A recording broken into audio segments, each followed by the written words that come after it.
All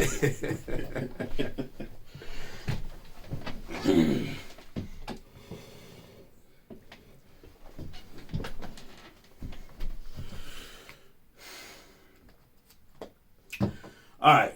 Shalom. I'm Brother Jacob, and to my left, Brother Jeremiah. And we're from Israelite Saints of Christ. And today we're going to bring out some history. We're going to prove our point, not with our own words, but the words of the so-called white man. Now, let's start with the words of our Lord and Savior, Jesus the Christ. The book of St. John, chapter 8, and verse 32. The book of St. John, chapter 8, and verse 32. And ye shall know the truth, and the truth shall make you free. Right. The truth shall make you free. So keeping the commandments in the faith of Christ is the truth. So doing that, all things shall be revealed unto you. Now, let's go to, we're not going to hit that many scriptures today. We're going to go over a lot of history. But give me Revelation chapter 12, verse 16. What we have is this truth is going out throughout the earth. I mean throughout the earth. So what it's doing is causing people to examine and look at the people that are calling themselves the Jews. So that's what this is about. Those people that's calling themselves the Jews. Now give me Revelation chapter 12 and verse 15. That's the one. 15. The book of Revelation, chapter 12, verse 15. And the serpent cast out of his mouth water as a flood. That's it. The serpent cast out of his mouth. So this man, these people, are casting a flood out of their mouth. That water here is talking about their lies. That's what it's talking about. All their lies, their propaganda, their images, all these things that they use to try to prove that they are the people of God. But the people of God are being shown according to what's written in his book. We didn't keep God's commandments, so the curses came upon us. That's our identifier as to who we are. Now read on. After the woman, that he might cause her to be carried away of the flood. Right, make no mistake about it. Israel is that woman from the very beginning. Israel is that woman, the bride of Christ.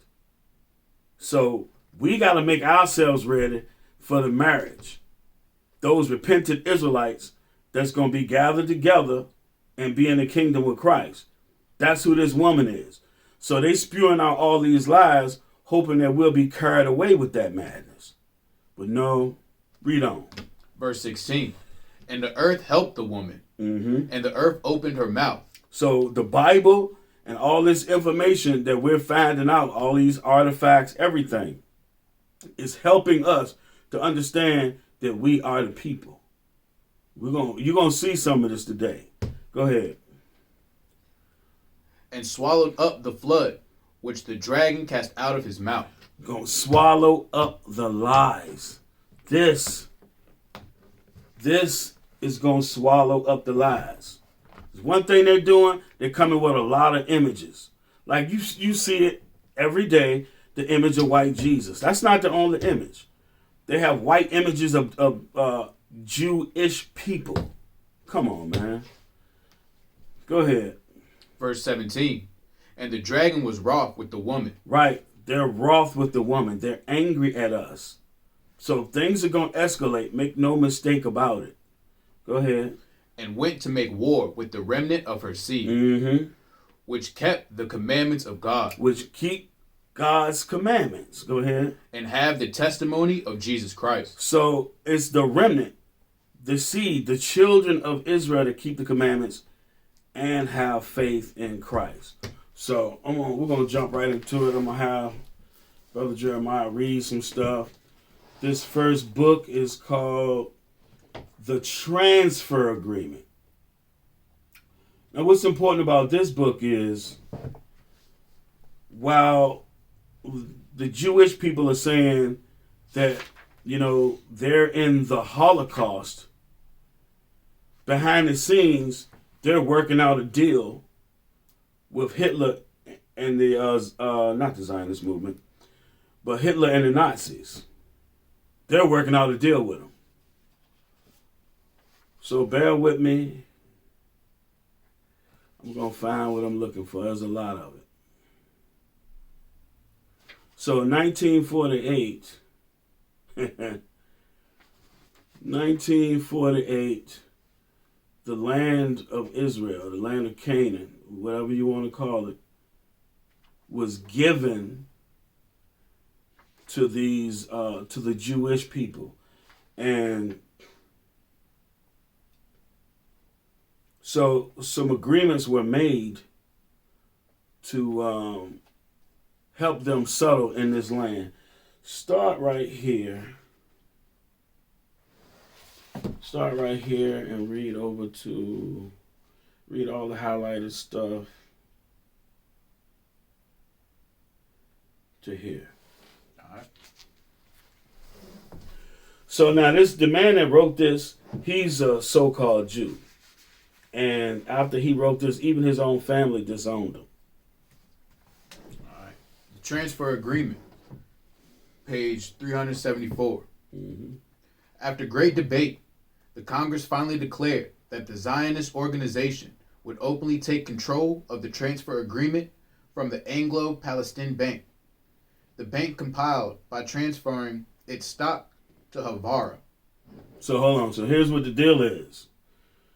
They're making a deal to take their goods, their money, or the sale of their property, take all of that and put it into this bank, and then to have it transferred to a bank in Israel.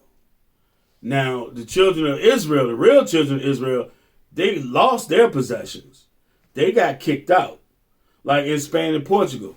They took their possessions, their money, and everything that was owed to them, and then the government took that and then used that to fund them coming to this side of the earth, the slave trade, the Inquisition. So the real Israelites had their things stripped from them. Go ahead. The bank complied by transferring its stock to Havara, the Jewish agency. Just days later, the promised Nuremberg laws were published. Mm-hmm. The place for Jews in Germany was officially dissolved. Uh-huh. The place for Jews in Palestine was all that was left. So the Jews that are in Germany, these are the ones that came out of the Caucasus Mountains of Georgia, Russia. These are the Khazars. They went into Germany. Go ahead. I'm going to show y'all something else in a minute. Go ahead. These Arabs coexisted uneasily with approximately 200,000 religious Jews and Zionist pioneers, 80,000 of whom were in Jerusalem, the remainder living in a collection of unconnected settlement enclaves. Go ahead. From January to December of 1935, more than 53,000 European Jews, including almost 9,000 Germans, entered Palestine through worker and capitalist schedules, most of them by virtue of the new economy created by Havara. Right, the economy created by the transfer. Now, why is it that you didn't hear about this in the Holocaust? Supposedly Hitler hunting them down and killing all of them, but they came to an agreement with him to ship them out of there. They put them on ships and took them to Haifa. Go ahead. The Arabs revolted, led by fervently anti-Semitic pro-Nazi Mufti. Hold on. So they're saying the Arabs. What they're talking about is the Palestinian people that they still at war with to this day because they're occupying their land. That land does not belong to those people, and they know it. That's why they don't accept them. You have a guy that goes over there and asks them questions, and he'll keep asking them, why don't you accept the Jews and all that? And they'll tell you, because they don't believe that they're the right people. They know. Go ahead. Arab activists in April 1936 began a 6-month campaign of bombings, assassinations, ambushes, sabotage, and general strikes. Their target was all that was Jewish or British in Palestine. Right. Now, see, and notice it said British because you had, I believe it was the French and the British. With the Arabs, they defeated the Ottoman Empire. That's how they got hold of that land right there, by defeating the Ottoman Empire. So they're the ones, the British are the ones that made the agreement with the nominal Jews to give them the land of Palestine. Go ahead. From synagogues to post offices. Mm-hmm. For the first time, the international community was seriously discussing establishing not a new Jewish colony, but a new Jewish homeland. Not an autonomous Jewish canton, but a sovereign Jewish state. The Nazis were shocked. See, it says a sovereign Jewish state. But the land is supposed to belong to the Israelites. And there's not supposed to be a deal made. Excuse me. The Lord is supposed to come back and take that land from the heathen. Take it. Not go into courts. Not go before the, what do they call that? What's the name of that? With all the nations, United Nations or whatever that's called. Not go before, Christ ain't going to go before them and ask permission. We're going to take the land back by force, like it was taken from us by violence. Go ahead. For years, Nazi leaders had cooperated with the Zionists. Oh, see that? For years, the Nazi leaders had cooperated with the Zionists. Go ahead. Not out of sympathy with Jewish nationalism, but to effect the removal of Jews from Germany. Right. To remove them. They wanted to do it peaceful. They gave them a certain amount of time. And they put them on ships and shipped them. Go ahead. And to break the anti-Hitler boycott. Right. So to break the anti-Hitler boycott, this is, I believe, 1936. They started what they called a war against Hitler. The Zionists had started a war against Hitler where they would not buy any of their goods.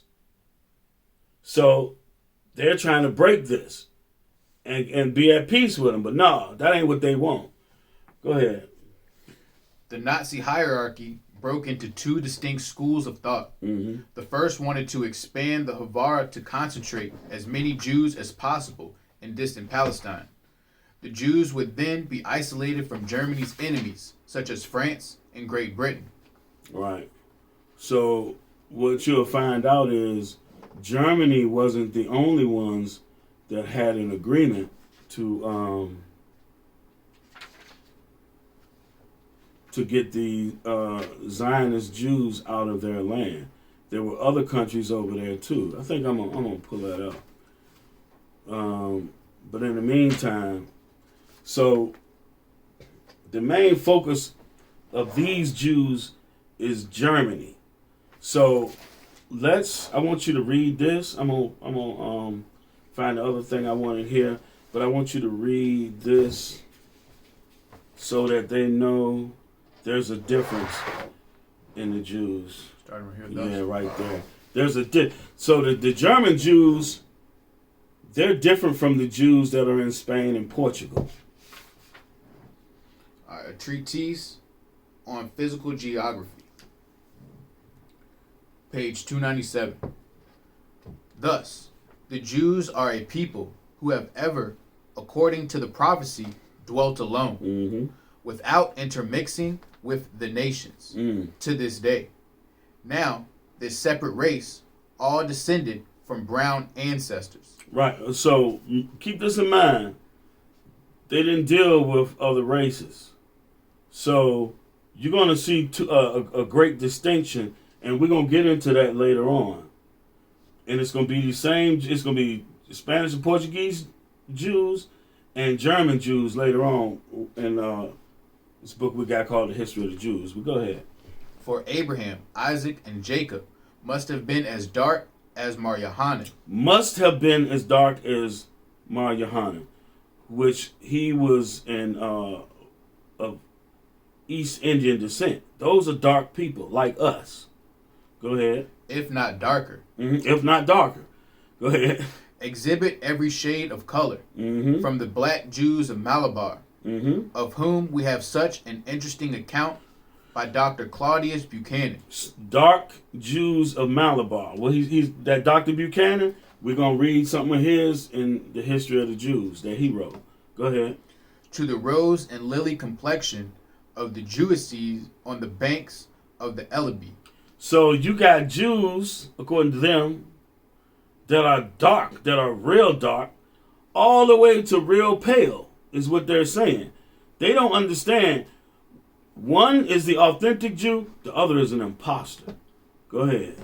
We need go no further than the Jews of southern Spain and compare them with those of Holland and northern Germany. So the Jews of north of Spain. So that's the Iberian Peninsula. You also had the Portuguese Jews. Go ahead. To perceive a very striking difference. To perceive a very strike. So there's a striking difference between those of Spain and Portugal and those of Germany and Holland. Go ahead. The Spanish Jew is always dark complexioned. The Spanish Jew, always dark complexion. Like you got famous ones like Benjamin of Tudela. We're going to read out of him. Other famous ones like Moses Maimonides. All dark people. These are the original ones. The original Jews that left Israel after the Babylonians came and destroyed it. Go ahead. And his hair uniformly black. Whilst the German Jews is often as fair as any German. So the German Jews are white. Go ahead. And has light or red hair. Light or red hair. Who has red hair? Esau. Esau. The first came out red. Genesis 25:25. These are your imposters. Go ahead. With blue eyes. With blue eyes. Both of those are as recessive of a trait as you can get. The most recessive trait of hair is red.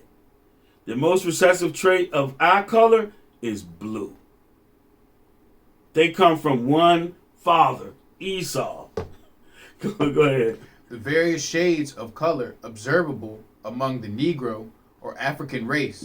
Yeah. So we vary in color just like, the Jews vary in color just like the so-called Negro, which is one and the same. Go ahead.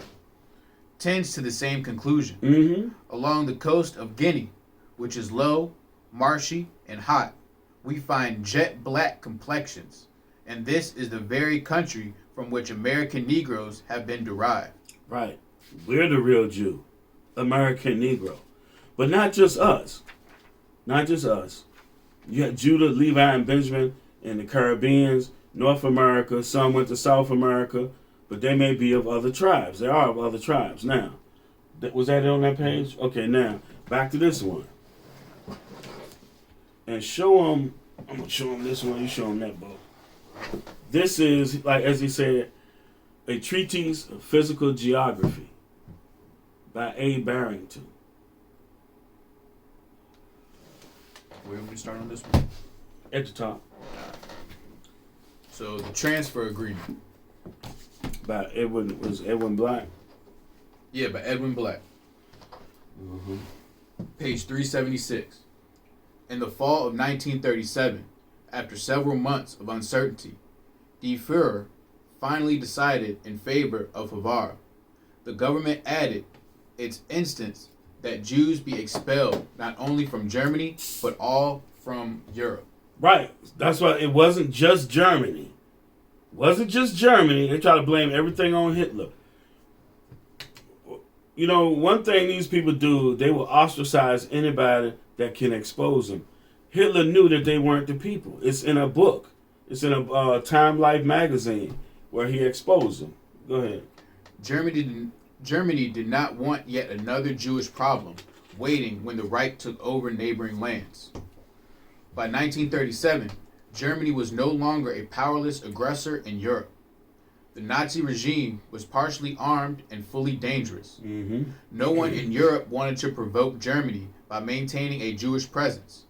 Since Palestine was the only open door for ousted Jews, Germany's neighbors began concluding transfer agreements with the Jewish agency. The first was Poland, which in late 1937 authorized a transfer company from Haufen what Havara had done to Germany jewelry and their assets. Haflin, Hebrew for exchange, began doing for Polish jewelry and their assets, although on a far smaller scale. So you have Germany and Poland. They're getting rid of the Jews. That's among them.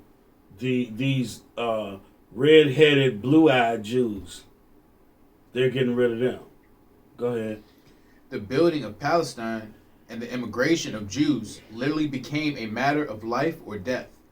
Every acre, every certificate, every seat on a ship. Oh, every seat on a ship. Go ahead. Every acre, every certificate, every seat on a ship, bound for Haifa. Bound for Haifa. So the real Israelites went on ships and went into captivity all over the place. These people, they got exiled, put on ships, and sent to Palestine, a.k.a. Israel. Finish that up. Was yet another Jew saved from extinction in Germany. Another Khazar saved from extinction in Germany. Go ahead. As the whole world knew, the rest of Europe was not far behind. Hitler's surrogates throughout Europe had successfully legitimized the persecution and expulsion of Jews.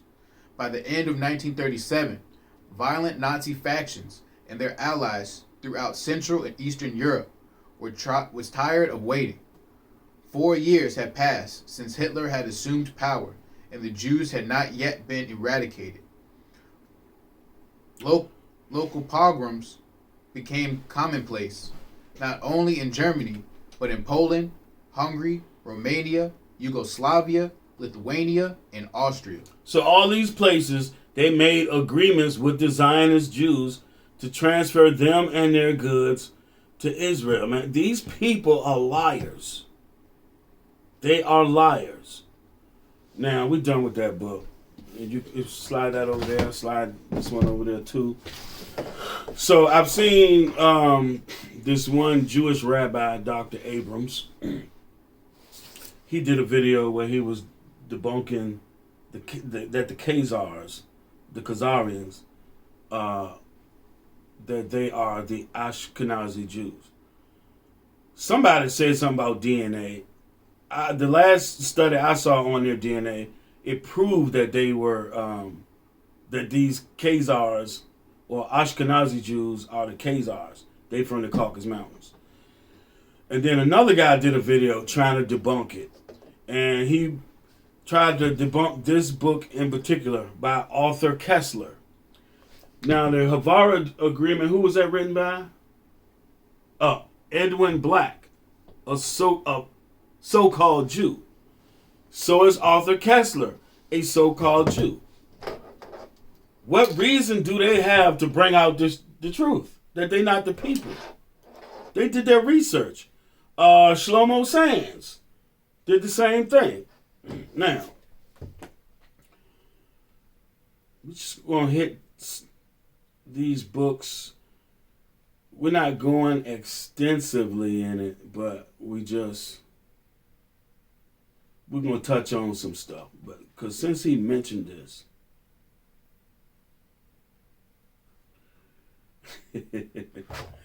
so this is Arthur Kessler, the 13th tribe, who got killed, by the way, him and his wife.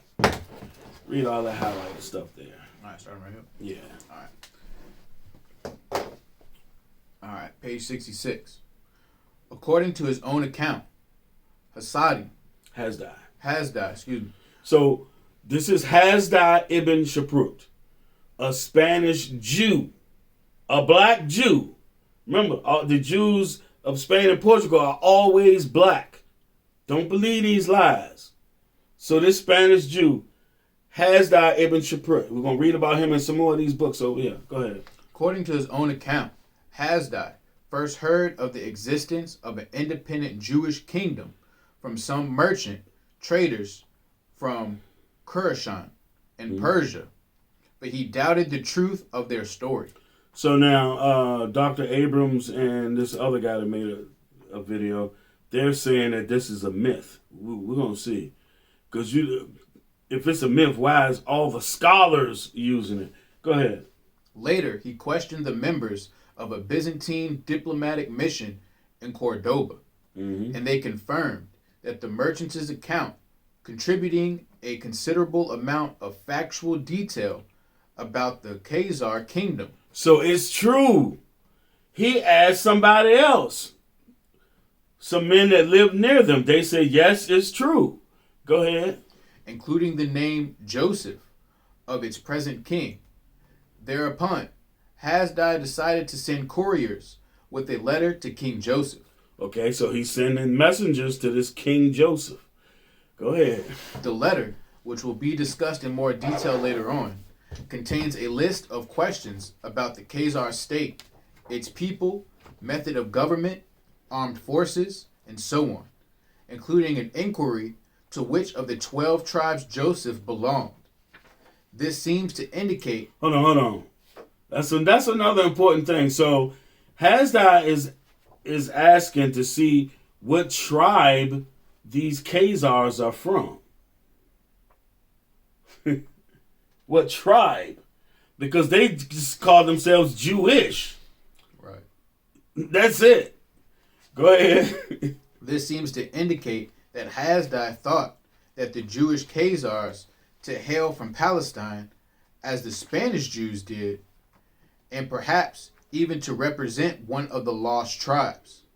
Joseph, not being of Jewish descent, belonged, of course, to none of the tribes. Huh? Say what? Joseph, not being of Jewish descent, belonged, of course, to none of the tribes. So they belonged to none of the tribes. Joseph was the king, though.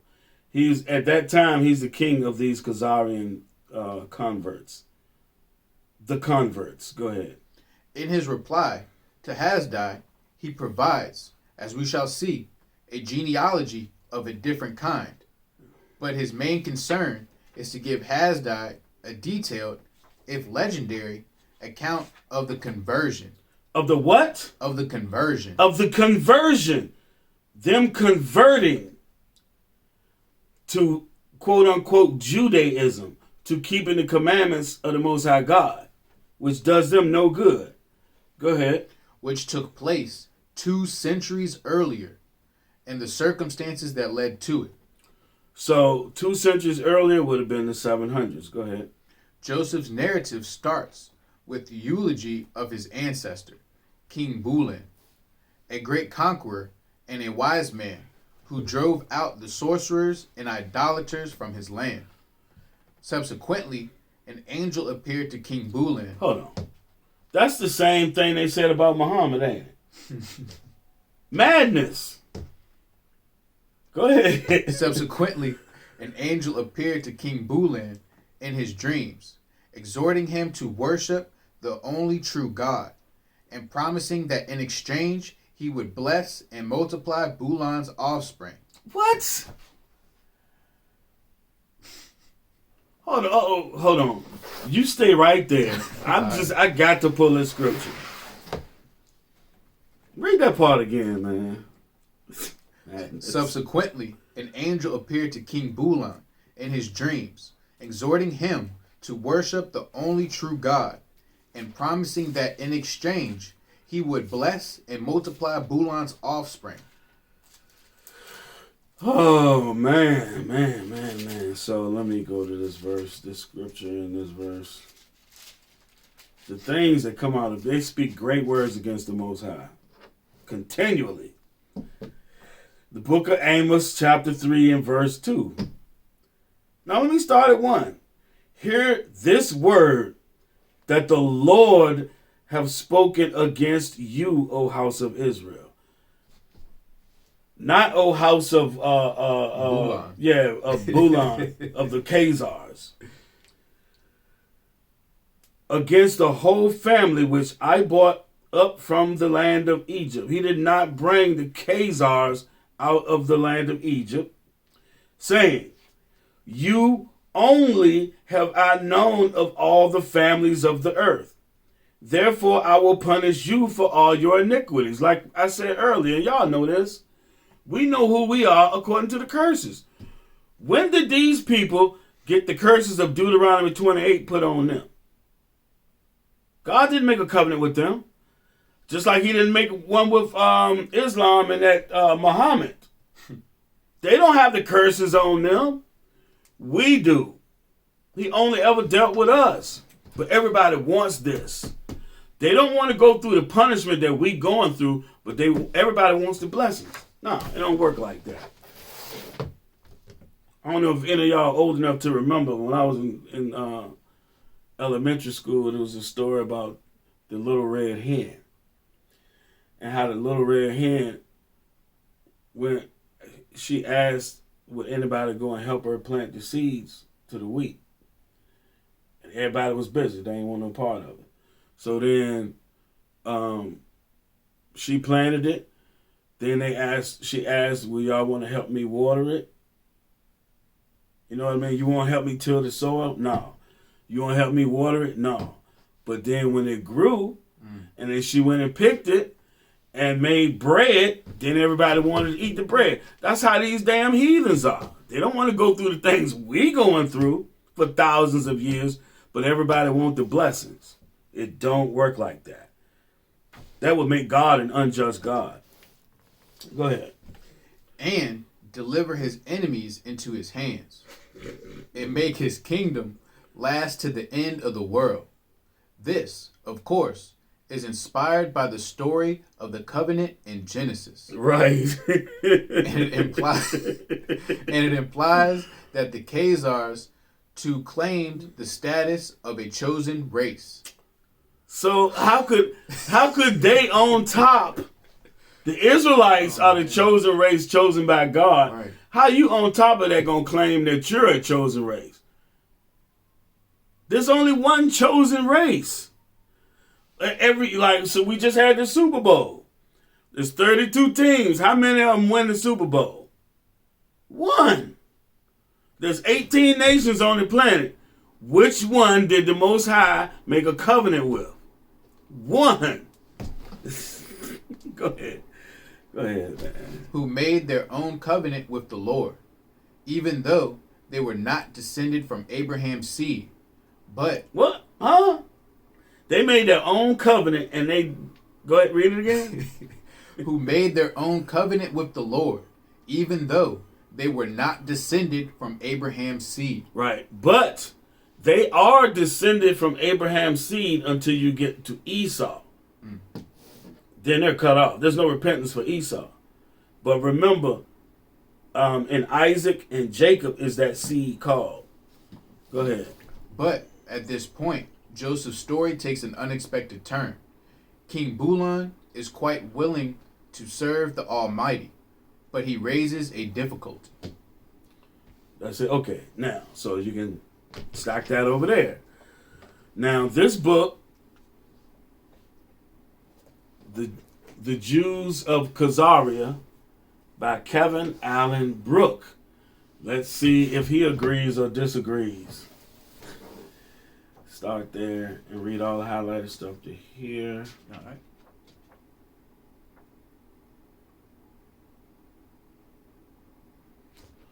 Yeah, read all that. All right, now. Page 130. The Khazar correspondence. Mm-hmm. Hasdai ibn Shurput. So here's Hasdai again. He's a reliable primary source. Go ahead. Famous Khazar correspondence with the 10th century Khazar King Joseph came about because of Hasdai's interest in finding further confirmation that an independent Jewish kingdom still existed. Mm-hmm. Hasdai resided in Cordoba, Spain.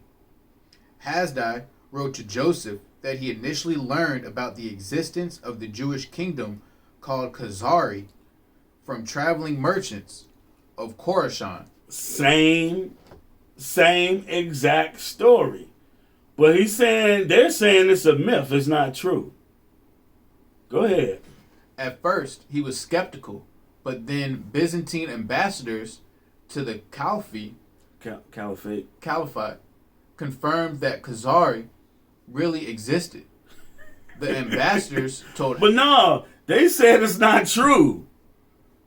They say it's not true. But the Caliph is saying, the Arabic Caliph is saying it's true. And these other travelers, these ambassadors are saying it's true. But then here come the so-called white man telling you, no, it's a myth. They are of their father, the devil. Go ahead. The ambassadors told Hasdai that the kingdom of Al-Khazari was ruled by King Joseph, and that traders came from Khazaria to Byzantium with fish, skins, and many other goods. Saul. Hold on, let me say this real quick. Because one of them said that he was trying to say that that kingdom got destroyed, which it did get destroyed. But those people migrated. Why do you think white people are called Caucasians? Because they're in the Caucasus Mountains. They migrated.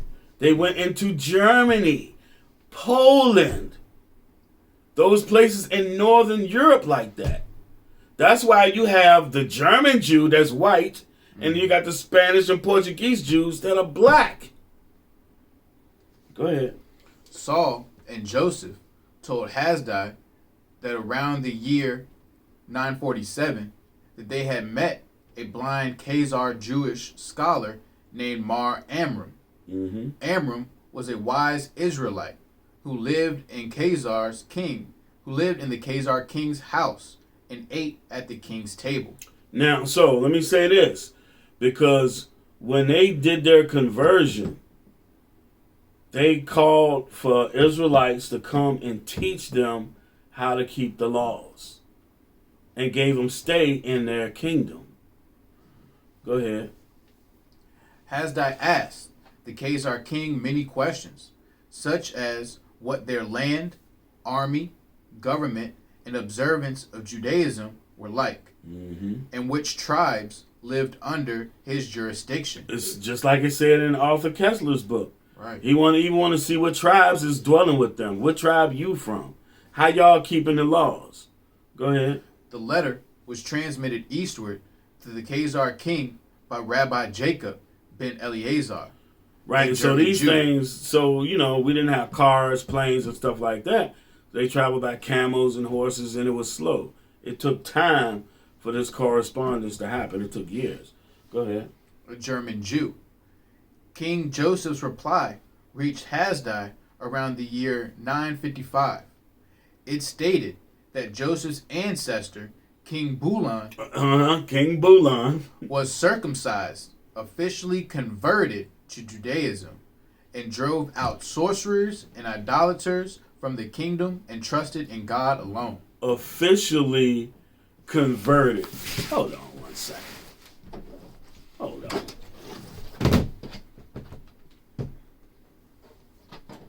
Give me a second, y'all. Sometimes you want to do stuff at the spur of a moment. So, since he brought up King Bulan, let me just do a little quick check here.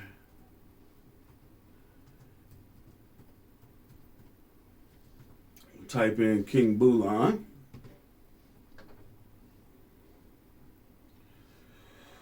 King Bulan. See, I'm looking this up. We're not making things up. King Bulan. Come on now. I didn't click the button. It went to something. It went to his pictures. It went to images. Here we go. King Bulan. Bulan was a Khazar king who led the conversion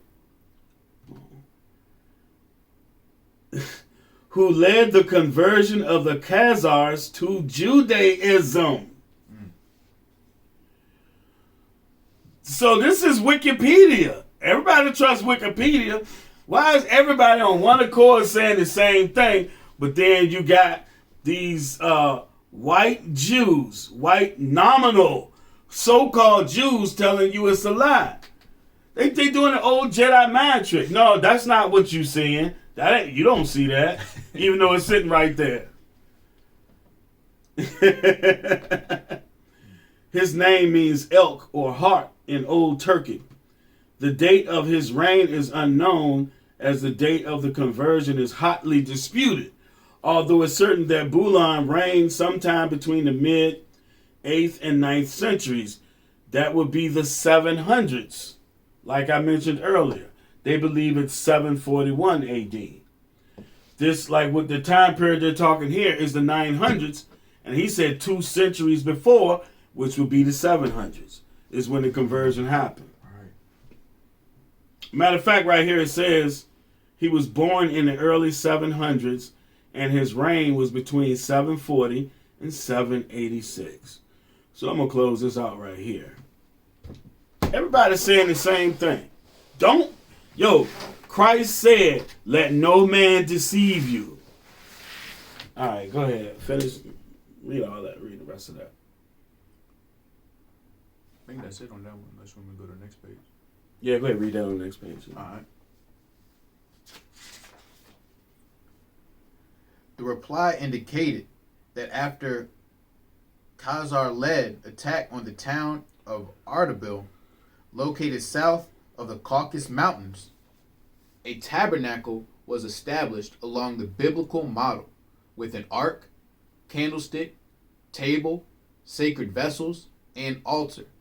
Bulan set up the tabernacle because the angel in his dream told him to do so.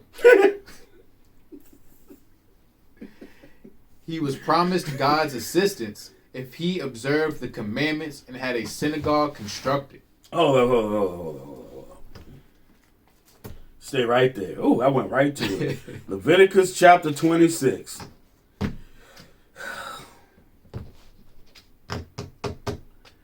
Leviticus chapter 26. And I'm going to read 45 and 46. This is the Lord speaking. But I will, for their sakes, remember the covenant of their ancestors, whom I brought forth out of the land of Egypt, in the sight of the heathen, that I might be their God. I am the Lord. So in the sight of the heathen, everybody's going to see it. It's going to be known. He the God of the Israelites. Verse 46. These are the statutes and judgments and laws which the Lord made between him and the children of Israel in Mount Sinai by the hands of Moses, not by the hands of King Bulan. Man, these heathen just keep doing the same stuff over and over, yo. The same stuff. Now, finish that out. Also, noteworthy in the reply is Joseph's statement that King Obadiah, Bulan's successor, invited Jewish sages. Hold up. So, you go from being King Bulan to your successor being Obadiah. But Obadiah is talking about the destruction of your people. And you going to name your son Obadiah? Like, you can't make this stuff up, man. These heathen is funny. Go ahead. Invited Jewish sages from many lands to come to Khazars in order to explain the meaning of the Torah, Talmud, Mishnah, and prayers. All madness. All things that were added on. This is what Christ was talking about when he said you break the commandment of God with your tradition. All that stuff is tradition. It's not commandments. Was that it? Yep. All right, read this. Start at 24. Where you at? Romans 15 and 24.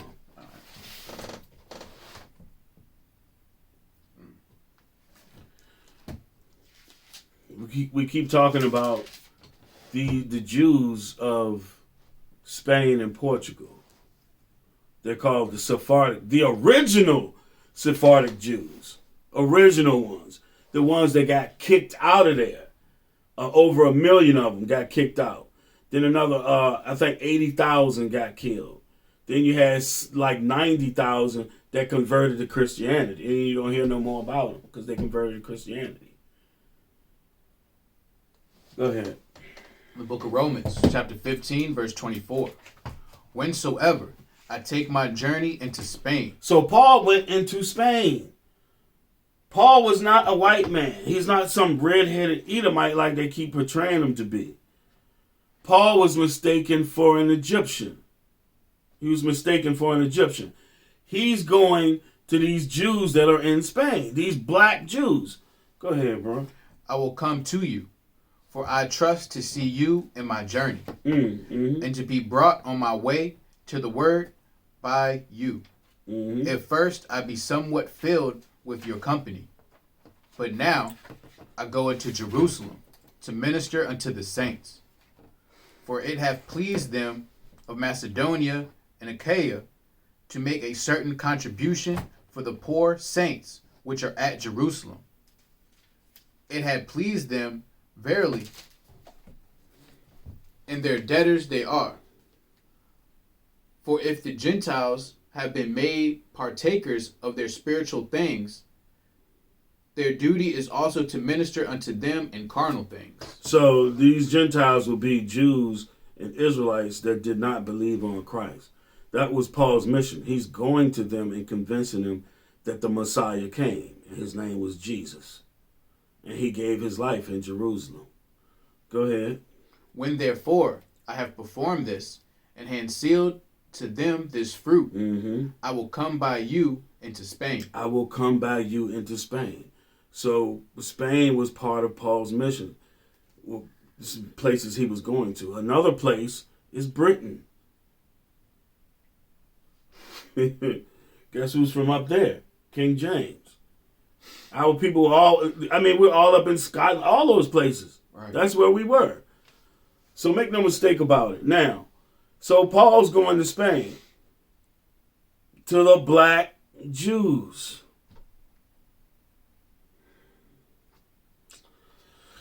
Okay, so now I want to go to another one of these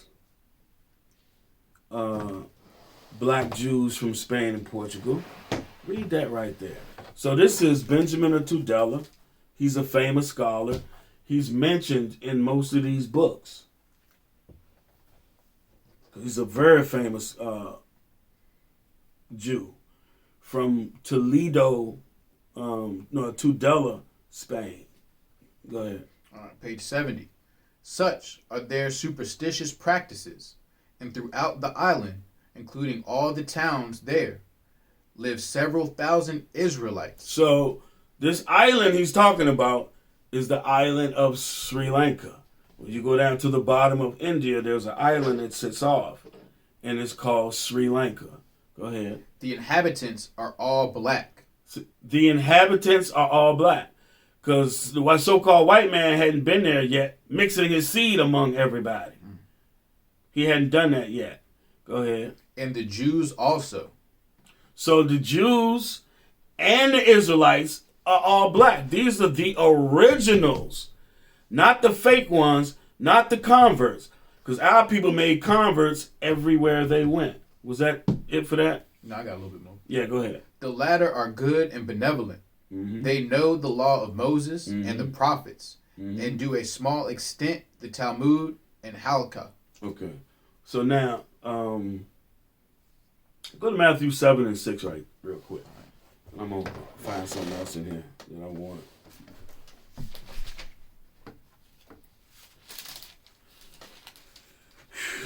Amazing.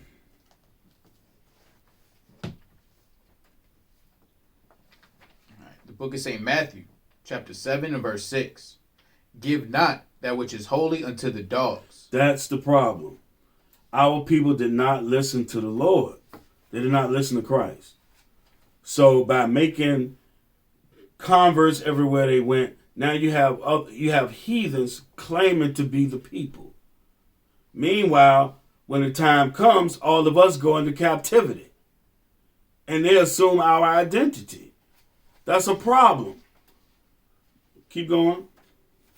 Neither cast ye your pearls before swine, lest they trample them under their feet, and turn again and rent you. Right. So they took what was holy to us, and now they have used it against us. Christ said, don't do that. Of course, being Israelites and hard-headed, we did not listen. We figured we could turn the heathen and have them treat us good. No, it'll never happen. So now, here's some more from the real Sephardic Jew, Benjamin of Tudela. He's going to tell you who is who in these commercial markets. Who is who? Pay close attention to this. Top. Yeah, start at the top.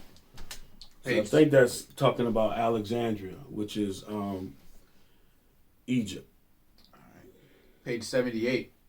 Alexandria is a commercial market for all nations. Mm-hmm. Merchants come thither from all the Christian kingdoms. From all the Christian kingdoms. So if you look on the map, Alexandria is on the south part of the Mediterranean. Go ahead. On the one side, from the land of Venetia Mm-hmm. and Lombardy, Mm-hmm. Tuscany, Apulia, Amalfi, Sicilia, Calabria, Romagna, Khazaria. Who? Khazaria. What kind of kingdom he said it was? Christian kingdoms. A Christian kingdom. Go ahead. Paznikia, Hungaria. So what is naming? Is name all these giving you all these Slavic names of Europe. These are places where they're white kingdoms ruled by the so-called white man. Mm. Go ahead. Bulgaria, Mm-hmm. Rakuvia, Croatia, Mm-hmm. Slovenia, Russia, Armenia, Saxony, Yep. Denmark, Mm-hmm. Kurland, Ireland, Norway, Mm-hmm. Frisia, Scotia, Angleterre, Wales, Flanders, Hainault, Normandy, France, Poitiers, Hainaut, Burgundy, Maurienne, Provence, Genoa, Pisa, Gascony, Aragon, and Navarra. Now, these are Christian kingdoms. Not to say that our people weren't there, because our people are among all people. We were forced converts into Christianity, forced by the sword to accept Christianity. But these are Christian kingdoms. What kingdoms accepted Christianity? The white kingdoms. Notice he didn't name Spain and Portugal. Go ahead. And towards the west, under the sway of Mohammedans. So, he's making a separation between the Christian kingdoms and the Mohammedans, the Mohammedan kingdoms. Go ahead. Andalusia, Algarve, Africa, and the land of the Arabs. And on the other side, India. Hold on. Andalusia is Spain, if I'm not mistaken. Go ahead. Because see, at this time, it was run by the Moors, which was a kingdom of Mohammedans. They believed in Islam. Go ahead. And on the other side, India. Mm-hmm. Zawila, Abyssinia, Libya. Abyssinia, that's Abyssinia? Mhm. Yeah, that's Africa. That's East Africa. Go ahead. Libya, El Yemen, Uh-huh. Shinar, Esham, Syria, also Javan, whose people are called the Greeks Uh-huh. and the Turks. Uh-huh. And merchants of India bring thither all kinds of spices, and the merchants of Edom buy of them. The merchants of Edom buy of them. The Christian kingdoms. All right, let me. Oh, was you finished? Yeah, that was it on that. Yeah, that's good. That's good. That go into something else right there. What? This is this go pre-flood right there. Oh my goodness, you can't make this stuff up, man. It's so beautiful though. It takes a lot of diligence. So, like, he named one of the places. So, he named France. He named Germany.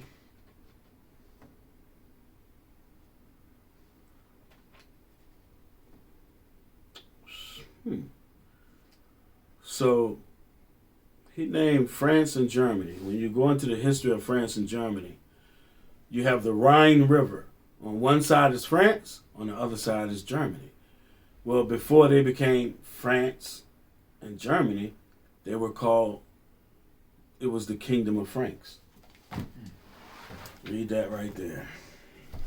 All right. We're trying to prove some stuff to y'all, so that you will not be fooled by these lies. It's gonna get worse and worse. Go ahead. Right, page 36. They are faithful to each other, but a source of terror to their neighbors, killing even kings at the cost of their own lives. The extent of their land is 8 days' journey. Come on. And they are at war with the sons of Edom. They are at called war. The Franks. They are at war with the sons of Edom, called the Franks. Did the Franks accept Christianity? Yes. Documented history. 241 AD. They accepted Christianity. So Rome wasn't the only Edomites that accepted Christianity. One by one, all these Christian nations, they accepted Christianity. All right, now. I love this book. I love this book. I think the only book that even comes close is the History of the Jews, and we're going to hit that too. Oh, this is so fun. Let me see. The Druze is...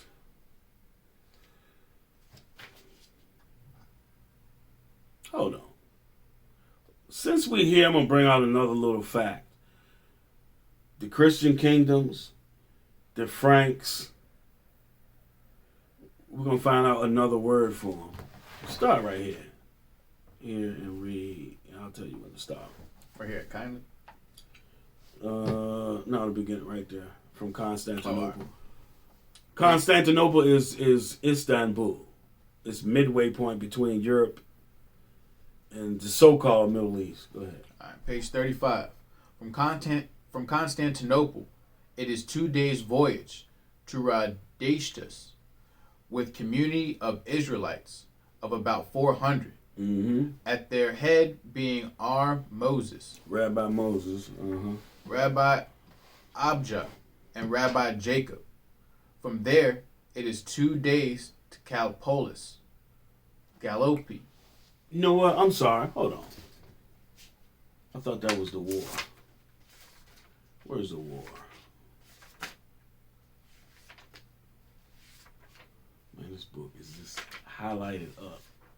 Hold on. There it is. That's it. All right. So, you have a brother. He was, quote unquote, a great Jewish scholar named Moses Maimonides. But somehow, he was into madness. Because somehow, he also believed in Aristotle.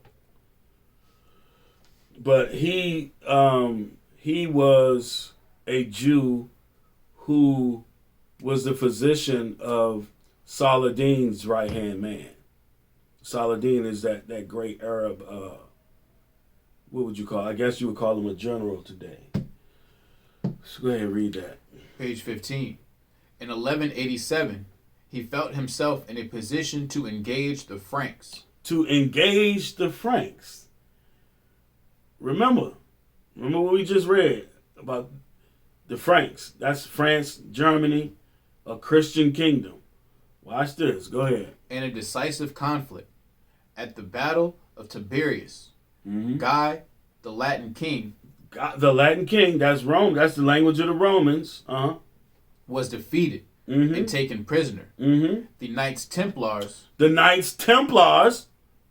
Christians, go ahead, and the Hospitallers, of whose doings at Jerusalem, Benjamin gives us particulars, either shared the fate of the king or were slain in action. Jerusalem fell soon afterwards.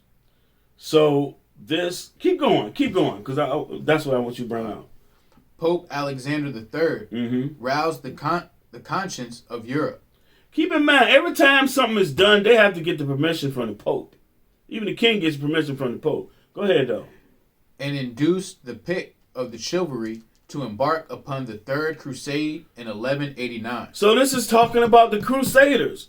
The Crusaders were Franks, Edomites. The Latins are Franks, Edomites. The Knights Templars, all of them, Edomites. So you got two factions. You have those that claim, the white people claiming to be Christians, and then the other ones is the white Jews claiming to be Jews. They have completely taken our heritage and given it to themselves, including our land. All right, you can drop that now.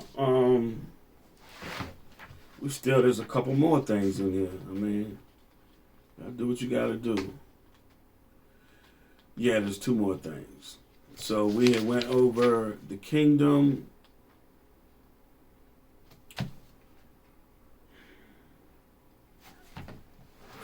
Read that again. Read that there. That's different. All right. Page 33. All sorts of merchants come here from the land of Babylon, from the land of Shinar, from Persia, Media, and all the sovereignty of the land of Egypt, and the land of Canaan, and the empire of Russia, from Hungary to Bosnia, Khazaria again. Khazaria. Go ahead. and the land of Lombardy, and Sepharad, And Sepharad, which is Spain and Portugal, the Iberian Peninsula.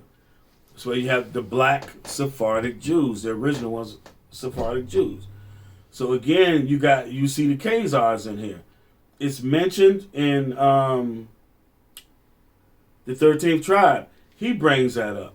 The Jews of Khazaria, he brings it up. He mentions Benjamin Tudela and him seeing him. Matter of fact, do I have it written there? But hand me that Jews of Khazaria. See how everybody's on one page saying the same thing, and these are all supposed to be scholars.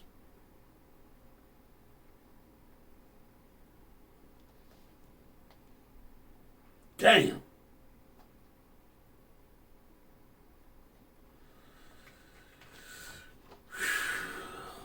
That's important too, but I'm not gonna bring that out right now. Everybody knows they're converts, and this stuff is coming out, and they're trying to hide it. Here we go. Set it right on top of that. Read that right there. One thing about the scholars, they keep referring to each other. All right, the Jews of Khazaria, page 231. Benjamin of Tudela, when speaking of Egypt in the second half of the 12th century, wrote, Alexandria is a commercial market for all nations. Merchants come thither from all the Christian kingdoms. Among the places from which these merchants arrived were Croatia, England, France, India, Italy, Russia, Yemen, and Khazaria. Benjamin gave no further indications of the identity of these Khazarian merchants. It is possible that the traders from Khazaria were non-Turk Crimeans, and it is not clear whether or not they were Jews. He didn't recognize them as Jews. The whole purpose of his voyage and him writing his book is he's looking for the other Israelites. That's all he's doing. Why didn't he acknowledge the Khazars as Israelites? Because they was daggone converts. You can drop that.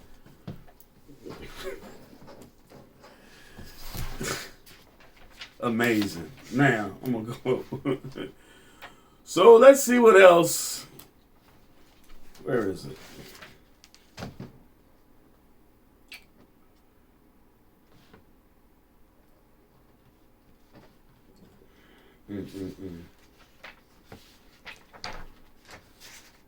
It's taken me years to compile all this stuff. But it's amazing. But I appreciate that all this stuff is documented, because now we can decipher from what is real and what is fake. There we go.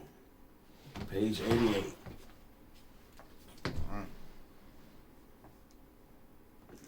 So this itinerary of Benjamin of Tudela, page 88. The southern provinces of Russia were spoken of as the land of the Khazars, especially by Jewish writers, long after the Russian conquest about the year 1000, and the Crimea was known to European travelers as Khazars. It took Rabbi Petatia 8 days to pass through the land of the Khazars. Go ahead.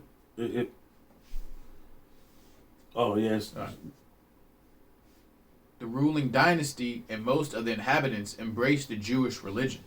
Hold on. Did you read that down there? The bottom? Oh, see Dr. A? There's the Yeah, reference. just pick up right there.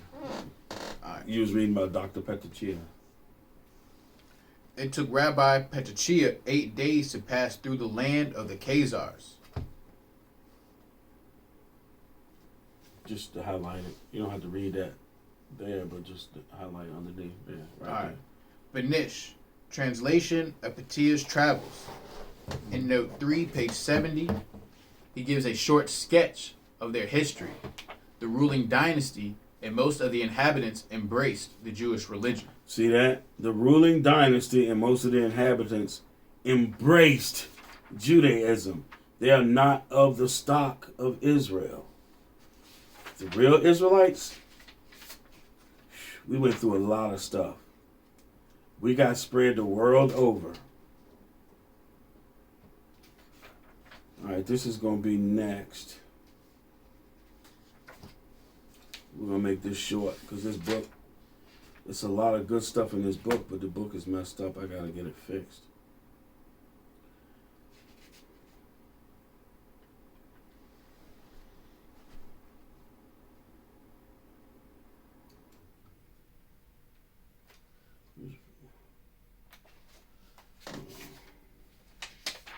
A lot of stuff, y'all. A lot of stuff.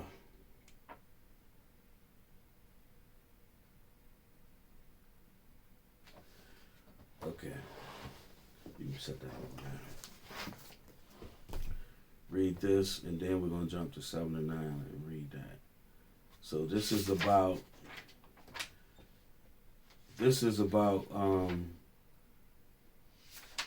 Hasdai. I think this is about Hasdai.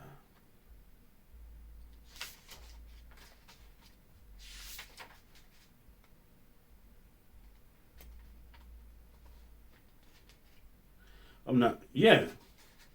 They went to Hasdai's house. See that? Mm-hmm. So this is the conversation they're having with Hasdai. It's recorded. The Jews, but it's supposed to be fake. It's not real. All right. So the Jews and Moors in Spain, page 74. They awaited there the conclusion of the services to be invited home for the Sabbath meal. For it is considered a sin in Israel if a brother in faith, be he rich or poor, friend or stranger, passes or is permitted to pass the joyous Sabbath eve by himself, alone, and forsaken. And it is regarded an act of pity to grace the festive board of the Sabbath meal with the presence of strangers. And so the company of these strangers is presently solicited, and the invitation is cheerfully accepted. Moses ben Chanach, the rabbi, and Jacob ben Eleazar, the special messenger, who had on the day returned from the Jewish kingdom of the Khazars. So he had returned from the Jewish kingdom of the Khazars. This stuff is not fake. Was that it on that? Now, yeah, now go to page 79 when he starts getting into it. All right. Page 79. The chief topic of the conversation is concerning the Jewish kingdom of the Khazars, from whom Jacob ben Eleazar had brought the anxiously awaited news that morning. What we gather from this conversation is this. West of the Caspian Sea is a powerful kingdom named Khazars, before the strength of which the Persian monarchy trembles, and whose favor and alliance is courted by the Greek Empire. Its original inhabitants were a Turkoman tribe who had gradually abandoned their nomadic habits and maintained considerable commerce. This is what they thought. Those are not Turks. They're Edomites. Go ahead. Merchants of all religions, Christians, Mohammedans, and Jews, were freely admitted, and their superior intelligence over his more barbarous subjects had induced one of their kings, Bulan, 740 AC. See? They got the date and everything here. Go ahead. To embrace the religion of the Jews. Embrace the religion of the Jews. Go ahead. His choice between the conflicting claims of Christianity, Mohammedanism, and Judaism was decided in this manner. He examined the different teachers apart. He asked the Christians if Judaism was not better than Mohammedanism. So this account here is also in the 13th tribe, which they trying to debunk. Go ahead. To which the Christians replied affirmatively. He asked the Mohammedan teacher if Judaism was not better than Christianity, to which they too replied in the affirmative. Both deciding in favor of Judaism, the king embraced the faith of Moses and induced learned Jewish teachers to settle in his domains. A belief in Judaism is the necessary condition on the accession to the throne. The most liberal toleration of all other forms of faith prevails. But of this Jewish kingdom, nothing was known in Spain till Chasdai learned of its existence through the ambassadors of the Byzantine Empire. Right. It's saying the same thing that all of these books are saying the same thing. Now, some of these books, I didn't even get them because of this account. But it's in all of them. It's in all of them. Was that it? I still got the rest. Read the rest of that. Right here. Yeah, keep going. Keep going. Hasdai, to assure himself fully of the sovereignty possessed by his brethren, had sent Jacob ben Eleazar as a messenger to them, with a letter to their king, which concluded thus: Were I sure of the existence of this kingdom, I would throw aside all my present honors and positions, and hastening to it, would throw myself at the feet of the Jewish king, and feast my heart and eyes at the sight of his might and splendor. That very day he had brought the eagerly looked for letter from the present king of the Khazars, Kagan Joseph. Kagan Joseph. Given the above information and concluding thus: I too am desirous of knowing thee and of profiting by thy wisdom. Could my desire be gratified, and could I speak to thee face to face, thou wouldest be to me as a father, and I thy son, and into thy hand would I entrust the government of my kingdom. All right, so that's another account. You can go ahead and fold that up. That's another account of the conversion of the Khazars. These Khazars are white people, but like Dr. Abrams and these other people are trying to say that no, they're not. The original Jews are us. The original Israelites, the ancient Israelites, are black people, so-called black. Our skin is dark. I'm going to read two quick snippets out of here. Then I'm going to go to somewhere else, and then you can read from there. But I just want to show how these primary sources all say the same thing. Now, this is the book called The History of the Jews by Hannah Adams, from the destruction of Jerusalem to the present time. So this covers a lot of time. Basically, maybe like 1,800 years. Now, page 198. I'm just reading this to reaffirm things that I've said earlier. Excuse me. This is chapter 14, and it starts out talking about Benjamin of Tudela. It says, Benjamin of Tudela, a city in Navarre, affirms that he visited many regions, both in the east and west, in the 12th century, for the purpose of ascertaining the situation of the Jewish people. Like I said, he was trying to find his brothers and sisters, but he don't never mention the Khazars. He don't mention them being his brethren. He published an account of his travels and gave a minute relation of whatever was honorable and interesting of his nation. Benjamin informs us that the Jews in the East in the 12th century enjoyed the peaceable exercise of their region. This is talking about the Far East. So you have, in China, you had congregations of Jews. India, Pakistan, Iran, we read Sri Lanka, all those areas. That's where he went. He even went to parts of Africa. Now, he ain't the only one that went to Africa. Even all the books tell you that our people, when we got kicked out, we went to Africa. Why? If you're a red-headed, blue-eyed white man, why would you go to Africa? People over there think white people is the children of the devil.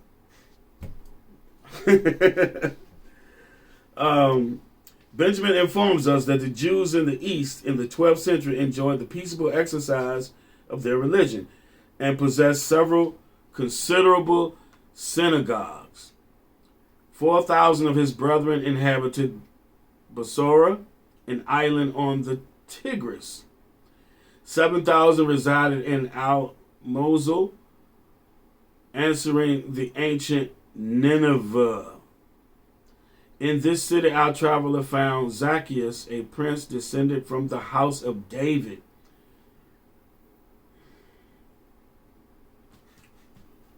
So,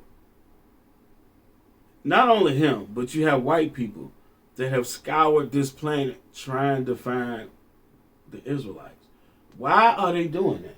Why have they searched the entire earth trying to find our people? Because when they do, they hit us with Christianity. It shows you they are from Satan. Christianity is the religion of Satan. That's in one of my books. Our people decided that they would rather kill their children and kill themselves rather than them grow up being a Christian. Whatever.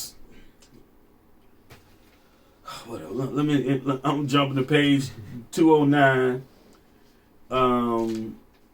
This is talking about another brother I mentioned, Moses Maimonides, who was eminently distinguished among the learned men of his age, was born of an illustrious family at Cordova in Spain in the year 1131. So him and Benjamin lived there at the same time. He boasted of being descendant of the house of David, as did many of the Spanish Jews. Everything.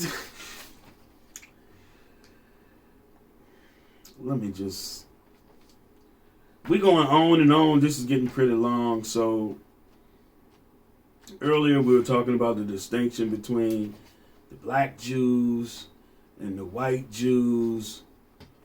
Give me Genesis 3 and 15. Show you something.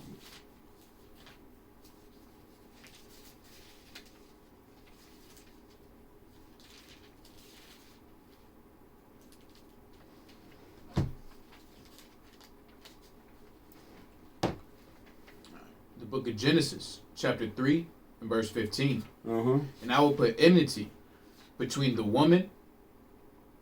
And I will put enmity between thee and the woman. So he gonna put hatred between the serpent, which the serpent, we know for a fact the serpent dwell in these people that we've been talking about. these Edomites. They are the servants of sin. They are, what's the scripture call them? That man of sin that must be revealed. Now, go ahead. He gonna put hatred. So it's hatred between us and them. We know who hate us because they've been killing us for centuries.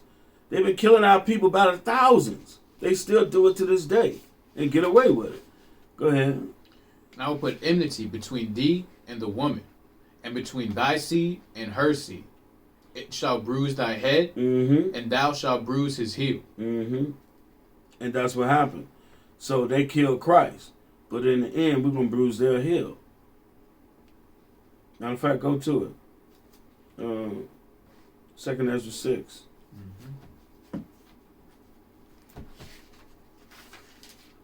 So much information. So much. This is years and years and years upon years of information. Start at 8, 6 and 8. Yeah, go ahead. The book of 2 Ezra, chapter 6, and verse 8. And he said unto me, from Abraham unto Isaac, when Jacob and Esau were born of him, Jacob's hand held first the heel of Esau. For Esau is the end of the world. Right. His rulership is the end. It's the last ruling kingdom before us. Go ahead. And Jacob is the beginning of it that followeth. Right.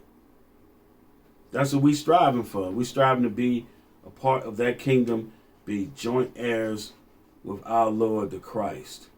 Ooh, look at this.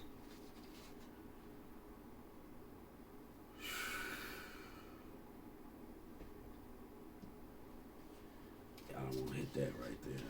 That's for another day. There's so much in these books, man. While we were in captivity, the Edomites was writing down all this stuff. All of this stuff.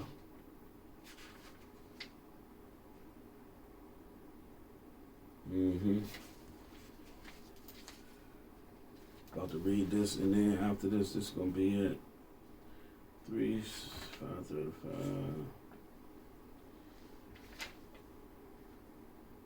Dad.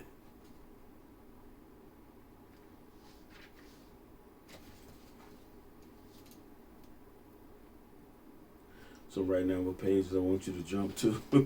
Gotcha.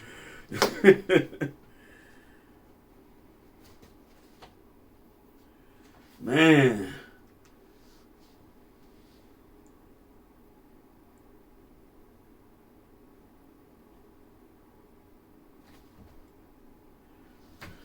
Okay, so start here. Show him the book and then start here. Man, this is going to be some nice stuff right here. So it's hatred. It's hatred between Jacob and Esau. Alright. The history of the Jews, from the destruction of Jerusalem to the present time. Hannah Adams. Page 367. The Spanish and Portuguese Jews claimed their descent from the tribe of Judah. See? It's like every source you go to, you keep hearing the same things. Go ahead. And found these pretensions on the supposition which prevails among them that many of their ancestors removed or were sent into Spain at the time of the Babylonian captivity. Right. So that's the destruction of the first temple. They didn't return after that. Paul knew about it. That's why he was going to all. Why do you think he's going to Rome? Why do you think they're going to any of them places? Every place they're going to, there's a synagogue of the Jews there. You never see them saying that someone is from another nationality and they're converting them to be a spiritual Israelite. You don't read that. Go ahead, bro.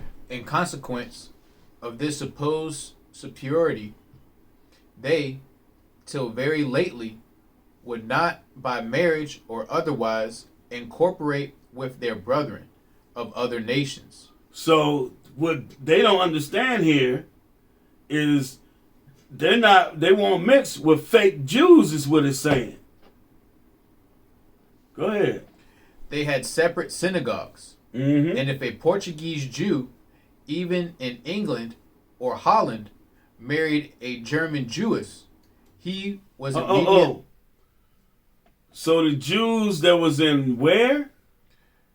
If a Portuguese Jew, even in England or Holland, England and or Holland, married a German Jewess. So there's your black Jews and then your white Jews.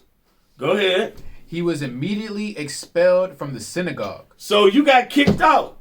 You got exiled. Because they're not of your nation. But the people writing this stuff, they don't understand it. We do. Go ahead. Deprived of every civil and ecclesiastical right. You cut off. You treated like a heathen. What the scripture say? Like in Ephesians, you're afar off without any hope. You've committed a grave sin. So now everybody's cutting you off. Nobody's dealing with you. Basically, now you become a Gentile. Go ahead. And ejected from the body of the nation. A late instance has occurred of a Jew in Berlin. Who, having married the daughter of a Portuguese physician. So now this is the white ones. Even the white ones feel the same way. So a Jew from Berlin, a fair-colored one with red hair, blue eyes. Doesn't mean that their hair is always red. But you know. But so one of these, his daughter then married a Portuguese Jew, a black Jew. Go ahead. Who, having married the daughter of a Portuguese physician, the parents of the girl went in mourning as for the death of a relation. So, that comes from the law. Brothers always use that. I forget. It's in Deuteronomy. They use that law to say if you find if you go into war and you find among the captives a woman, you shave her hair off and all that, and then her parents mourn for her.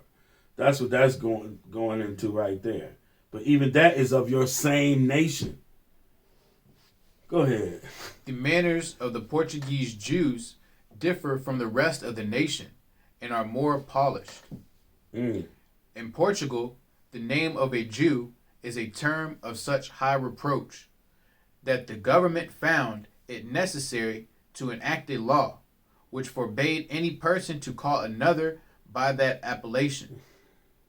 If a man who is styled a Jew to his face stabs the offender, the law does not condemn him. And trifling as the regulation may appear, it has produced beneficial effects. You know what that's like? That's like somebody call us a nigga today. And you can do something and get away with it because you consider them calling you a nigga a hate crime. That's the same thing, bro. Things don't change. All right, 453.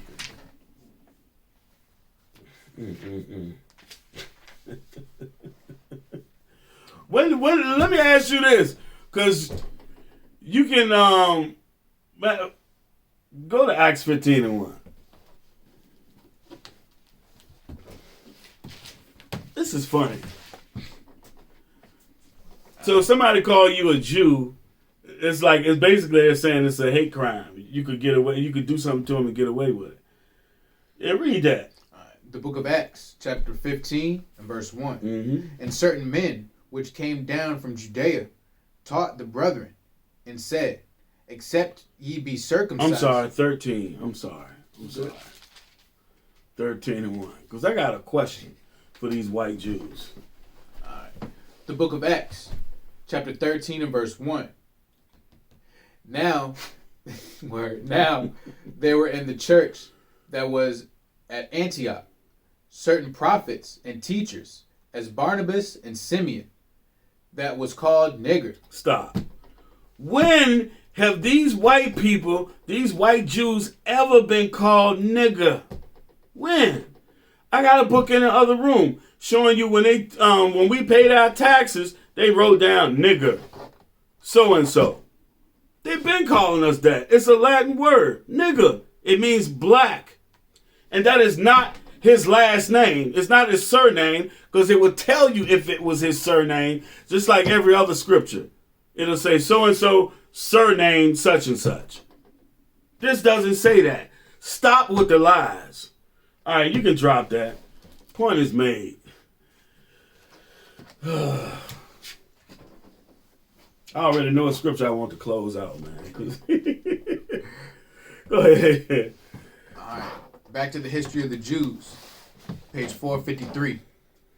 The black Jews retained their tradition that they arrived in India. Hold on. That said the black Jews? The black Jews. The black Jews? The black Jews. Go ahead. Retained their tradition that they arrived in India soon after the Babylonian captivity. So wait a minute. So the same time that the brothers arrived in Spain and Portugal, these Jews are arriving in India. The Babylonian captivity. Go ahead. Their Hindu complexion. Hold on. Hindu complexion? Their Hindu complexion. What color are the Indians? The East Indian people. They dark, like us. They vary in shades, just like us. Go ahead. Their Hindu complexion and their very imperfect resemblance to the European Jews indicate that they have been detached from the parent stock in Judea many ages before the Jews in the West, and that there have been intermarriages with families not Israelitish. Israelitish. Excuse me. So these Jews, our people have mingled with people around them, but not the so-called white man down there. They hadn't gotten down there. That's why, so like, when you go back to the 700s with the Arabs, Muhammad and them, they were dark people, very dark people. Everybody was dark. But this white man, he has spread his seed throughout the earth. That's why in Hebrews 12 and 16, Paul says he's a fornicator. Now, it's one thing for you to take a wife of your own people, but when you step outside that with other people of other nations, that's fornication. He's a profane fornicator. He done laid with all people on this damn earth. Go ahead. The white Jews look upon the black Jews as an inferior race. And not of pure caste, which plainly demonstrates that they do not spring from the common stock in India. Right, because one is from the children of Jacob, the other are the children of Esau, and they hate each other. More in particular, they have a hatred for us. When you read in Genesis 27, Esau said in his heart, he hated his brother, and that after the death of his father, he gonna slay his brother. Even though he didn't do that, but his children did. To Jacob's children. That's what it's showing you. Go ahead. Dr. Buchanan observes that the black Jews communicated to him much interesting intelligence concerning their brethren. Oh, so the black ones, they've given him intelligence about their brethren. Notice the white ones don't do that. And they claim they're from Jerusalem. Yeah, they're from Jerusalem, okay? They're the ones that's from Revelation 2 and 9. Those that say they are Jews and are not. They fled. But they claiming that they the people. You know what? This is no different when you look back in the book of Genesis. How Cain, he went off into another city, but then he starts naming his children, giving them the same names that the sons of God have. Just like today. They're doing the same thing. They trying to be the people. But no, they didn't get the blessing. Go ahead. The black Jews communicated to him much interesting intelligence concerning their brethren, the ancient Israelites in the East. Read that part again. The black Jews communicated to him much interesting intelligence concerning their brethren, the ancient Israelites in the East. The ancient Israelites. Go ahead. In the East, traditional indeed in its nature, but in general illustrative of true history. true history. Where's the true history of these white ones? They're nominal, meaning they're Jews only in name. Go ahead, bro. They recounted the names of many other small colonies resident in northern India, Tartary, and China, and gave him a written list of 65 places. See that? A list of 65 places where they knew their brethren to be at. What about these white ones? They don't know nothing. They're not the people. They got there on their own accord. They weren't brought over there in slavery. They weren't scattered abroad. They went there on their own volition. Go ahead. He conversed with those who have lately visited many of these stations and were about to return again. The Jews have a never-ceasing communication with each other in the East. Their families indeed are generally stationary. See, so they're communicating with each other. Somehow they're communicating with their brothers in all these other places. Not these white ones. They got hatred for the black ones. I wonder why. Was that it? Mm-hmm. Now go to the other page. Yeah. No? I thought we went there. Go look. Yeah, there you go. Yeah.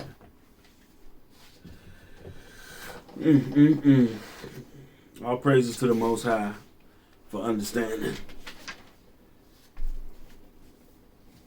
Right. To spread it among His people.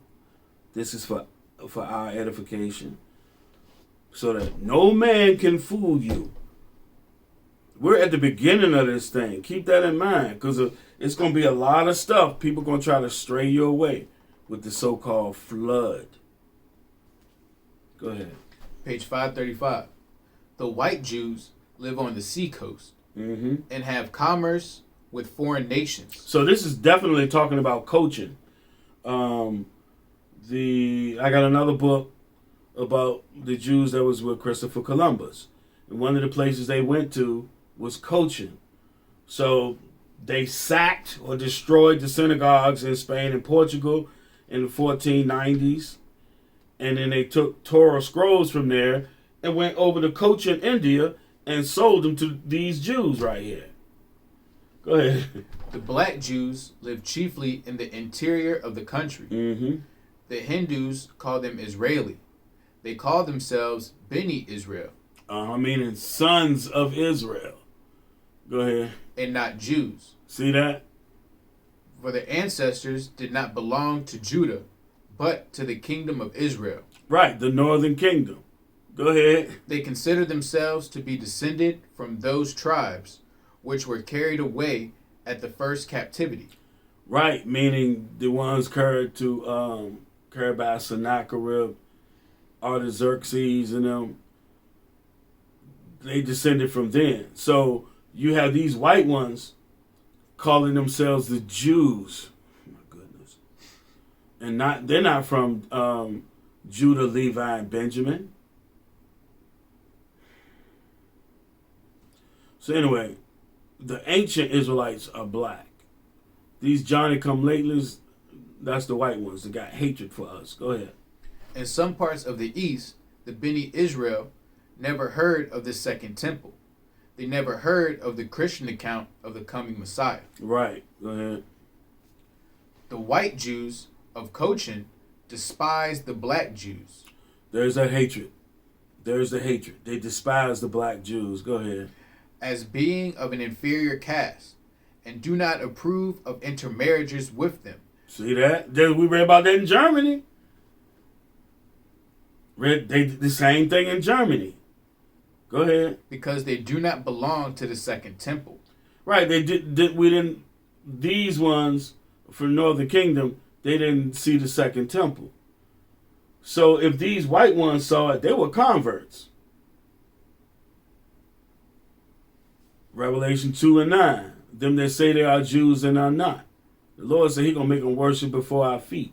They run around saying all these things about us and how they the children of Israel. It makes no sense. It don't line up. Keep going. Go to 538. Keep. You got to the bottom already? Yeah, I'm starting right here now. Yeah, go ahead and read that, All right. and then we'll go to 538. All right. The white Jews expect a second Cyrus from the west, who shall build their temple the third and last time. You may address the Jews of Cochin with great advantage on the subject of the Christian religion, for they have the evidence of the Syrian Christians before them. Mm-hmm. These ancient Christians live in the vicinity and are your witnesses. At one place in the interior of the country, which I visited, there is a Jewish synagogue and a Christian church in the same Hindu village. They stand opposite to each other, as it were the law and the gospel, bearing testimony to the truth in the presence of the heathen world. All right, now skip over to 538. yeah. All right. Page 538. But there is another body of Jews, not a colony, but a kingdom of Jews, Mm-hmm. to which this society may also address itself. And that is the 10 tribes. For the 10 tribes, so long lost, have a length been found. Wait a minute. But to this day, the tribes are lost. You got these weird looking people coming out of these nations claiming that they Israel. They're converts that was made wherever our people went. Now, how is it? How strange is it that everywhere there's black Jews, the white Jews show up? It's Satan, man. It's Satan causing confusion. Y'all, I mean, he that is spiritual judgeth all things. Everything we do, they try to do it. So, like, when you look at, which is in a lot of these books, all the persecutions and us being killed by the thousands, which happened over and over and over again because of disobedience, because our people did not listen to the words of Christ. So repeatedly, all throughout history, you see the Jews getting destroyed, getting murdered, getting their children taken from them, just like all the curses said, because of their disobedience. But where do you see this happening with the white Jews? You don't see it. That's why you have the Holocaust, and they keep bringing that up every year. But they're not going back and showing you what's been happening to our people for 2,000 years, to this very day. All that persecution and slaughter we went through for all those years, for 1,500 years, well, 1,400 years, then they started taking us and putting us in mass slavery. And during this time, that's when the white ones, hey, we're the Jews now. No, we know who you are. It's lasted for a while, but the truth is on the earth now. Go ahead. It has been sufficiently ascertained by the investigation of the learned in India that the Afghan and the Pyrrhon nations consist of the descendants of the Jewish tribes. Afghan. Which is Afghanistan. Our people are over there in Afghanistan. What's the other place right there? I mean, they're in Iran, which is Persia, and they're also in Baghdad. That's ancient Babylon. Baghdad. What's the name of that country? Baghdad is a city. Iraq. Yeah, Iraq. Our people are all over there. Our people are everywhere. But somehow, only these white Europeans are left. It's obvious. The curses do not fit them. So they aren't hidden. Like Psalms 83 said, we're the hidden ones. They're not hidden. They're not the children of Israel. Go ahead. That the Afghan and the Pyrrhon nations consist of the descendants of the Jewish tribes of the first dispersion. The first dispersion, the northern kingdom. Go ahead. When I was in south of India, I asked the black Jews where their brethren, the great body of the 10 tribes, were to be found. They answered promptly that they were to be found in the north in the regions adjacent to Chaldee, the very country whether they were first carried into captivity. Right. On my return to Calcutta, I prosecuted the inquiry under the advantages which my superintendents of the College of Fort William afforded me. Sir William Jones had recorded it as his opinion that the Afghans were Jews and referred to various authorities. A further investigation confirmed the judgment of the illustrious scholar. There were Afghan Jews in Calcutta at the time. Hold on, let me say this now. I saw a video the other day of the Jews of Calcutta, and they're saying that they're dying out. There's very few of them left. But guess what? That's those white ones. They're dying out over there. There's very few of them left. But our people are hidden. They're still over there among all people upon the face of the earth. Go ahead. One of my own servants was an Afghan. The Afghans are generally reputed by us to be Mohammedans. I asked my servant... Hold on. So, they think that they're Mohammedans. Remember, our people were taken out of Africa and forced to be Mohammedans. So you got wood and that stone. You're going to serve other gods, wood and stone. The majority of people are underneath Christianity, which is that wood.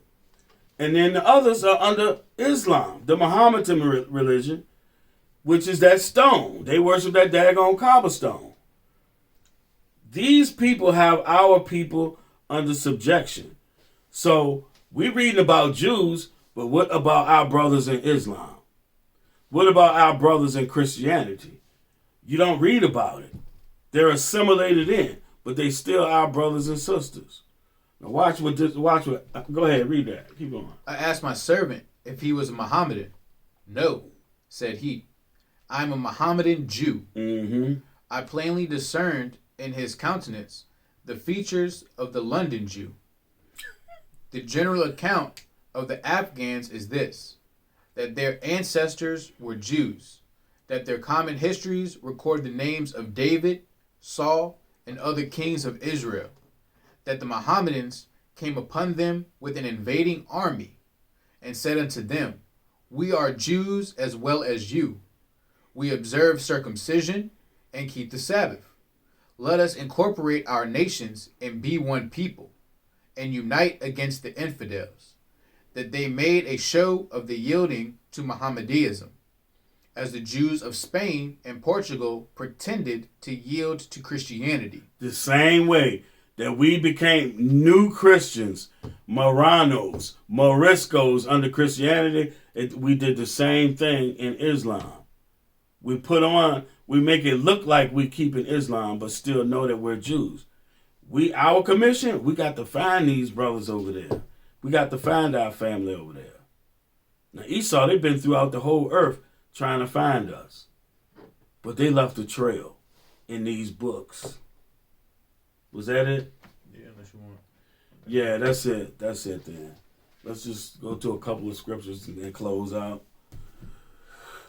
The evidence is overwhelming. You have two different sets of Jews. You have the ancient ones, and then you have these more recent ones that have assumed our identity and telling you all kinds of lies. And they wonder why. They come up with anti-Semitism. That's retarded. Most of the people on that side of the earth are Semites. They descend from Shem. Matthew 24.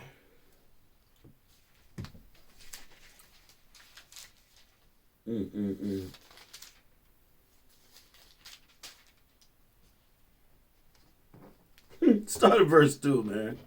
All right. The book of St. Matthew, chapter 24, and verse 2. And Jesus said unto them, See ye not all these things? Verily I say unto you, there shall not be left here one stone upon another. So it's not going to be one stone upon another. The temple is going to be torn down to the ground. Go ahead. That shall not be thrown down. And as he sat upon the Mount of Olives, the disciples came unto him privately, saying, Tell us, when shall these things be? And what shall be the sign of thy coming, and of the end of the world? So, that wall over there, they call the Western Wall, which is actually Fort Antonia, which is a Roman fort. They over there humping it like this. That is not our temple. The temple was laid even with the ground. Go ahead. Verse 4. And Jesus answered and said unto them, Take heed that no man deceive you. Right. Take heed that no man deceive you. Because what does the devil mean? Deceiver. So these people have been deceiving us. But when we say they're the devil, everybody look at us like we crazy. We're not saying they run around with a damn pitchfork. We're saying that they're deceiving us. They are the deceiver. Go ahead. Verse 5. For many shall come in my name, saying, I am Christ, and shall deceive many. And this happened. When you look in these books, there are many instances where our people, they're still, because they don't believe on Christ, they're waiting on the Messiah to come. So all these dudes are rising up saying, hey, I'm the Christ. I can turn myself invisible. I'm the Christ. Cut my head off. I'm going to come back to life. No, they got put to death. And the people that followed them got put to death because they didn't believe on Christ. Go ahead. Verse 6. And ye shall hear of wars and rumors of wars. See that ye be not troubled. For all these things must come to pass. Right. But the end is not yet. Right, and the end is not yet. So, and not only when they're saying, I am Christ, it's also saying these Christians claiming they got the right doctrine. They got the way. No. Christ is the way. And they're not following Christ. They never prove anything with Christ. Revelation 2 and 9, since we keep saying it. The book of Revelation, chapter 2 and verse 9. Let me say this.